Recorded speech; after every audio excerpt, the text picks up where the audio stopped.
Hi, this is author-philosopher Ronald E. Springer for EthicsUnderground.com, bringing you a continuation of the book Moral Armor. We're on Chapter 4, Self-Made Man. This is the second video in that series, still part of Part 1. It's called Our First Relationship. Ever since I can remember, as early as 2, the earth has been mine. It was given my sanction through a pure, clean awareness, and its every glory has been mine as a result. I would open my eyes, look up from my crib, and feel the exhilaration running all through my body at the start of a new day. This world held a new fascination at every turn. There was so much to learn, so much to do, and so much to see. I couldn't wait for the adventure to begin, somehow aware that it already had. I would lie there and enjoy the simple pleasure of my own power of sight, the brilliant colors, and the details I hadn't noticed before. As contrast improved, I could apprehend the flow of a curtain's motion and its relation to a gentle breeze that would follow. A visual phenomenon translated into touch, and the integration of my senses had begun. I could look at the world or focus inward, experimenting with the pleasant vibrations my vocal cords could produce.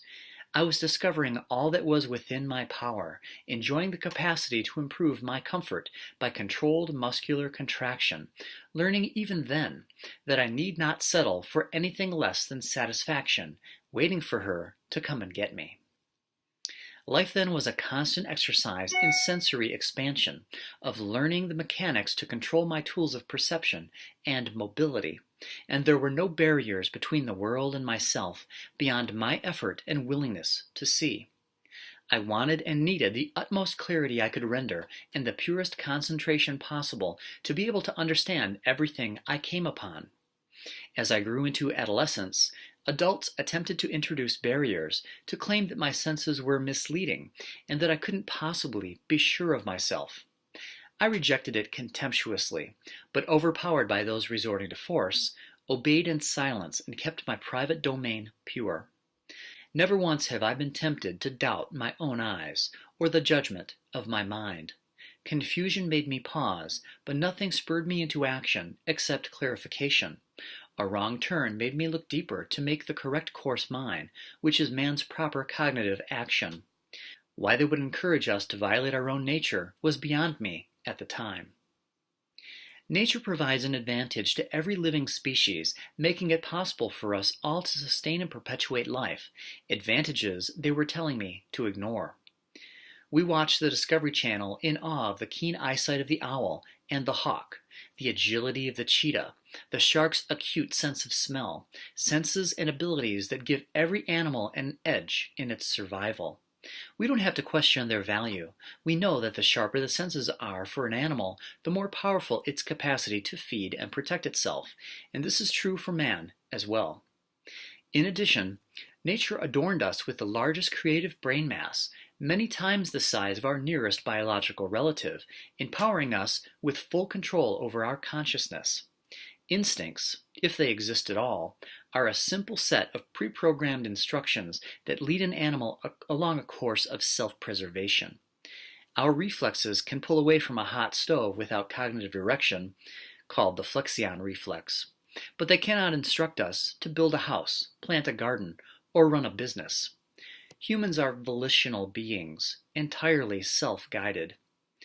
Our perceptions, likewise, give us no automatic course of action. In order to survive, we must make choices. In order to validate our choices, we must identify a standard of value by which to weigh them, and the standard for man and all living things is the alternative of life or death. That which protects and furthers life is the good. That which hinders or destroys it is the evil. This is the implicit moral question in every human mind, spanning from morning to night, determining every step we take over the course of our existence. Rational judgment is life-furthering judgment. The conscious choice of life-serving action is a moral choice, and is what keeps us all alive. Steering a car, crossing a street, selecting groceries, pursuing a career, these are all decisions originating through sensate perception, which begins a cognitive process of reflecting on our awareness of what will further our lives versus what will take it from us. Self-made man knows the moral confusion he was raised with was unnecessary. He moves from adolescence into adulthood thinking, there should be sense made of all of this. He knows what he would do if there were no one around to damn his actions. He would do just what he's doing anyway, but without pain or fear or guilt.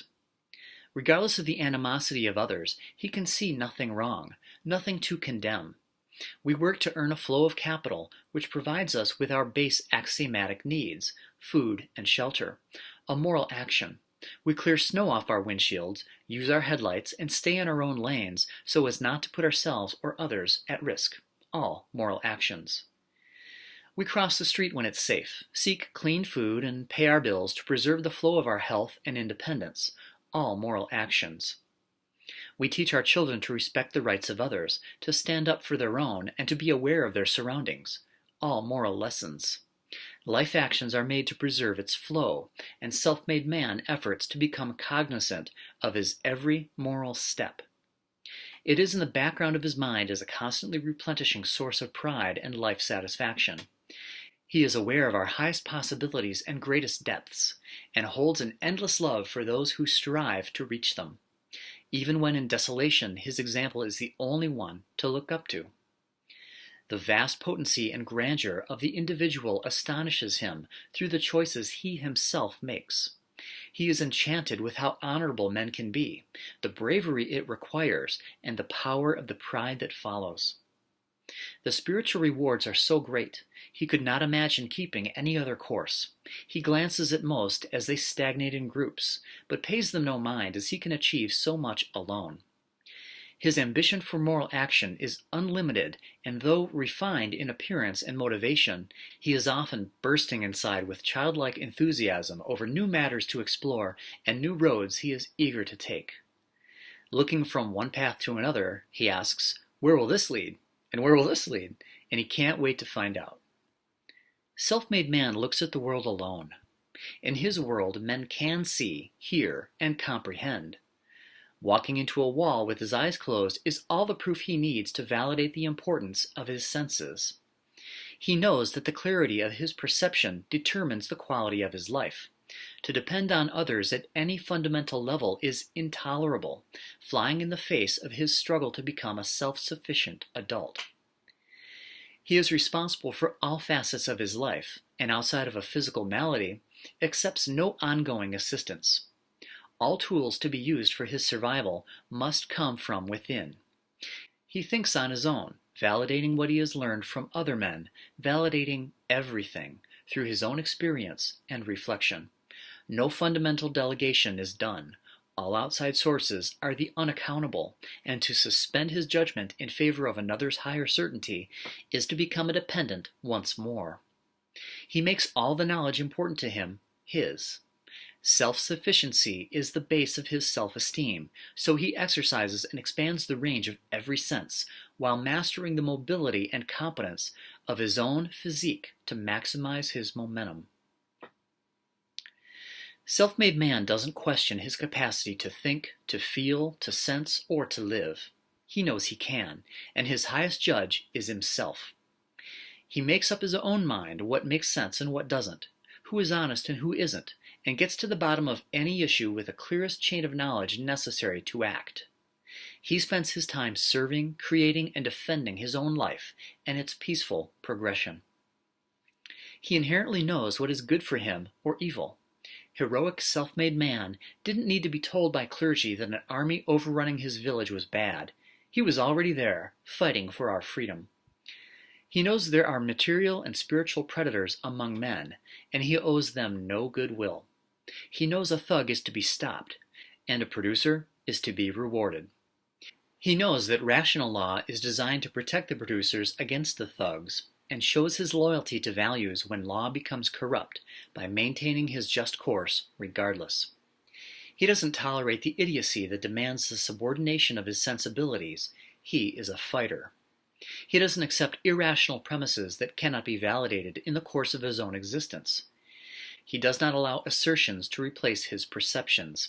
He moves unfettered at a comfortable pace of his own physio-intellectual efficiency, veering only when necessary to avoid or stamp out whatever or whomever claims a dogmatic right to bar or stop him.